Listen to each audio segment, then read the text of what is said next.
It's time for Recipe of the Day. Happy Valentine's Day. If you want to make something pink and special to celebrate Valentine's Day, I've got an easy, creamy salmon pasta recipe for you. This is like fancy enough for date night if you want it to be, because you can use beautiful fresh salmon from the fishmonger from the grocery store in this. But it's also really delicious if you use canned salmon. I'm going to tell you how to swap out the canned salmon for the fresh salmon, but that makes this like a great recipe to have in your back pocket. You can make it special with that fresh salmon, nice flakes of it throughout the pasta, or you know how to make it in a pinch when you don't have anything to make dinner with, but you've got some canned salmon in the pantry. You can do this. So it's a very, very versatile, delicious dinner. This is the one I've told you. My daughter, Jamie, she had this after Jennifer and I made it for the photography session. There was a lot of it in the fridge because we did multiple tests. And of course we did both the fresh and the canned versions. So there was a lot of it, and we had it for dinner that night. And then the next night she wanted it again. And then the next night she wanted it again. So it really is that good. You're going to love this one. So I'm going to explain how to make this with the fresh salmon first, and then I'll tell you what to do with the canned salmon after, and it will make a lot of sense at that point.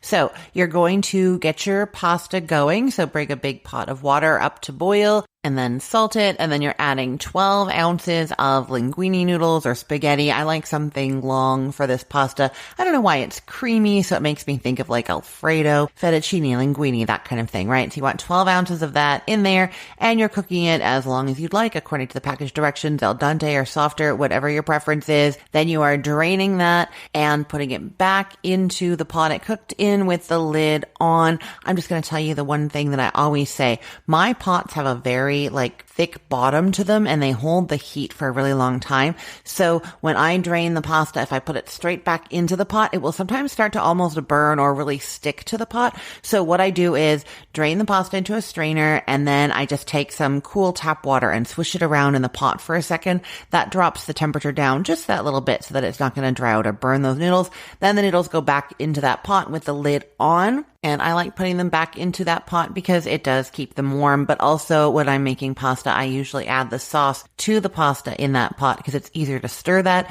than to add the pasta into the saucepan or skillet that I'm making the sauce in, if that makes sense. So you're getting your noodles ready. While that is all happening behind the scenes, you're going to be making the sauce. So as soon as you start that water boiling for those noodles, that is when you start making the sauce that's going to go on the noodles. Now for this recipe, we are poaching the salmon. And this is because when I was doing the research for this recipe, a lot of the salmon pasta recipes that I saw have you either bake or pan fry the salmon and then make the pasta sauce on the stove.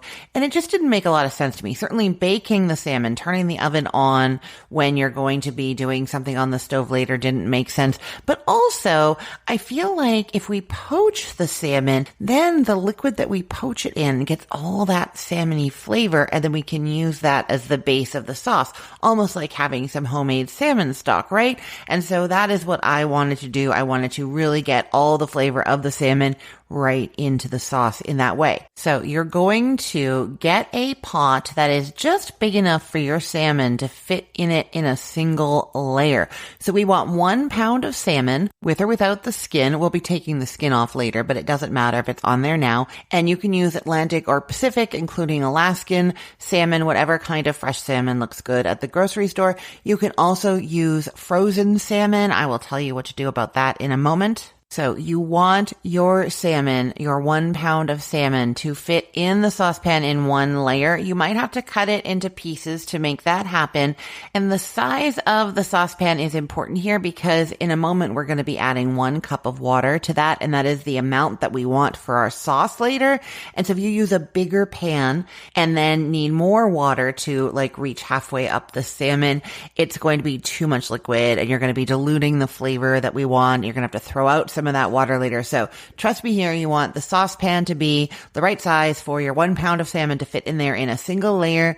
And then don't put the salmon in there yet. We just are testing that for the size. You put 1 cup of water into there along with some lemon wedges. So you get a lemon, cut it into 8 wedges, keep 4 of them for later for serving and like a garnish. People can squeeze lemon over top. The other 4 are going into the saucepan with the water, along with a 1/4 cup of chopped fresh dill or 2 tablespoons of dried dill, 2 cloves of garlic minced, and a 1/2 teaspoon of salt. And then you're going to heat that to a boil over high heat and then reduce it down to low. Add in your salmon in that single layer we talked about. Cover the saucepan and you're cooking it until the salmon is opaque and flaky throughout. That is about 6 to 8 minutes.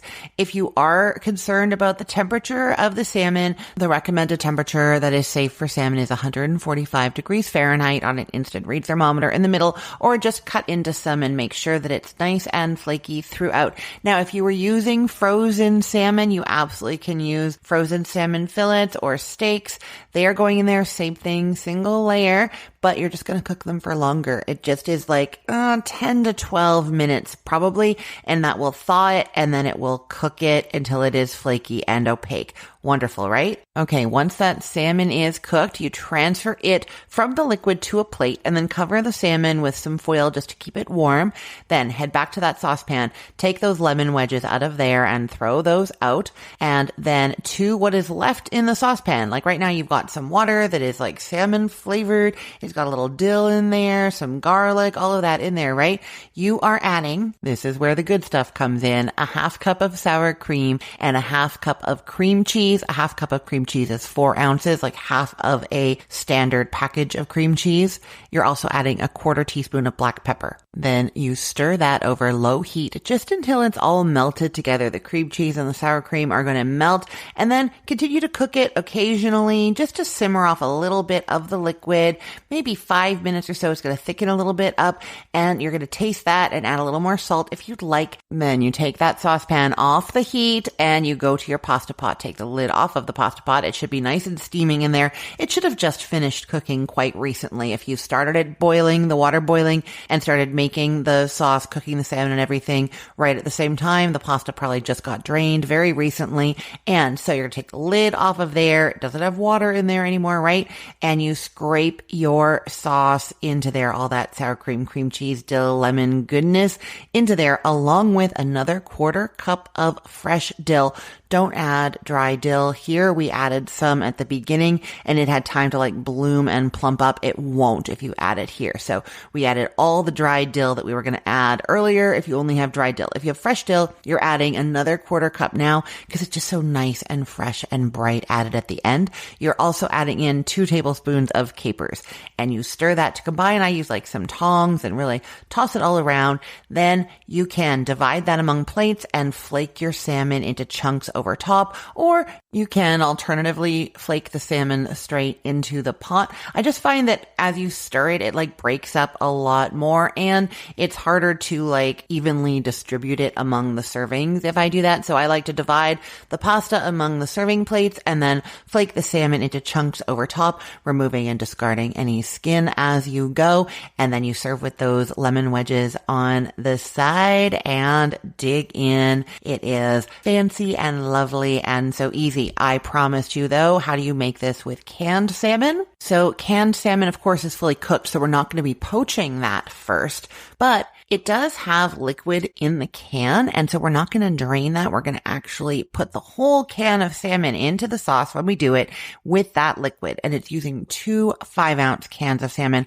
I am partial to the red sockeye salmon. I find it actually delicious, but any kind of canned salmon will do. But yeah, so we're skipping the poaching step, and so we're going to need some water, and when you cook your linguine, spaghetti, whatever pasta you're cooking, right before you drain it, scoop out a cup of that pasta water, and then that's going to be sort of the replacement for our water that we use to poach the salmon with. You see what I mean? So you're cooking your pasta. You are remembering to scoop out some water before you drain it. You know, my tip for that is to put the colander in the sink and put a measuring cup in the colander. And then when you get your pot and you're about to pour it into the colander, you're going to pour all that water down the drain. You see the measuring cup there and you stop in your tracks. You put the pot back on the stove. You get the measuring cup, you scoop out the water, and then you drain the pasta. So whenever you come across a recipe that says that you're going to be reserving a cup of the water, put the measuring cup into the colander right away, right at that point, and then you will not forget, because that is the worst. It's happened to me so many times. I'm just like spilling that pot down the drain and going, oh no, I was supposed to.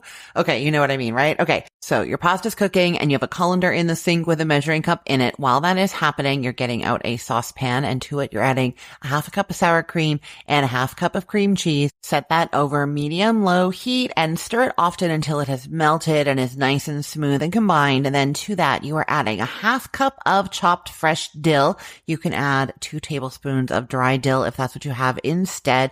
And you are also adding some lemon wedges, but not as much this time because it's going to be too intense. So you're actually going to start with half a lemon, cut it into 6 wedges, keep 4 of them to the side for serving later, and put 2 of them into this mixture, along with 2 cloves of garlic minced, a half teaspoon of salt, and a 1/4 teaspoon of black pepper. Stir that all in there and then add the full 2 cans of salmon. It's 5-ounce cans that you're using, and you're not draining them first. So just open the cans and tip them in there. You can remove the bones if you'd like. I don't bother because I like them. They have calcium or something. I've always eaten them.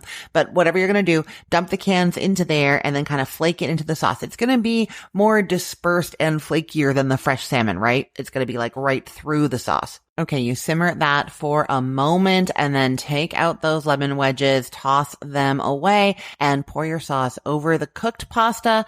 Add in 2 tablespoons of capers as well. Stir it, and then if the sauce is too thick, you're drizzling in a little bit of that pasta water, 2 tablespoons at a time, until it is just right for you. Divide among plates and serve with those remaining lemon wedges. So you see it's almost the same recipe, same ingredients. The difference is just that you don't have to cook the salmon first, and you're just adding the canned salmon straight to the sauce essentially, right? I will put the link to this recipe in the show notes for this podcast episode, or you can head to cookthestory.com/ROTD and get it there, or find it in our Facebook group, facebook.com/groups/recipeotd. And hey, just a quick note. I'm on a recording hiatus right now, so for the next little while, I'm replaying episodes from the archives, including this one. If you heard me mention a holiday, a season, or something going on in my life that seemed a bit off, that's why. Thanks so much for listening, and I hope you're enjoying these older episodes. I am Christine Pittman from cookthestory.com, thecookful.com, cookfor2.us, and from this podcast, Recipe of the Day. I hope you have a great day. Let's get cooking.